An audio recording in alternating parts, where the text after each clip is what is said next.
TEC Go พวกเฮาเชื่อว่าการลงทุนในคำควรเป็นเรื่องง่ายน่าเชื่อถือและตอบโจทย์กับชีวิตของคนยุคใหม่ในฐานะที่เฮาเป็นส่วนหนึ่งของกลุ่มบริษัทคำพูวงศ์พวกเฮานำเอาประสบการณ์หลายกว่า40ปี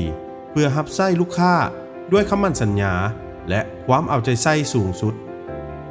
เริ่มต้นจากวิสัยทัศน์ที่ต้องการอยากให้การลงทุนในคำเป็นเรื่องง่ายสำหรับทุกคน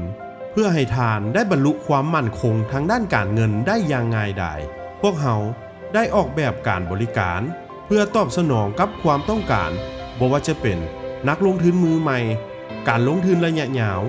หรือซอกหาของขวัญที่มีคุณค่าสำหรับคนที่ทานครับทีมงานของพวกเฮาทุกคนพร้อมจะให้คำแนะนำในทุกขั้นตอนของการลงทุนการแนะนำให้ข้อมูลและทัศนะที่จะช่วยให้การซื้อคำง่ายสะดวกสบายและโปร่งใส TEC Go ท่านบ่เป็นเพียงแต่ลูกค้าเท่านั้นแต่เป็นส่วนหนึ่งของครอบครัวของพวกเราคำแม่นสัญลักษณ์ความมั่นคงมูลค่าและความงามพวกเขาเชื่อว่า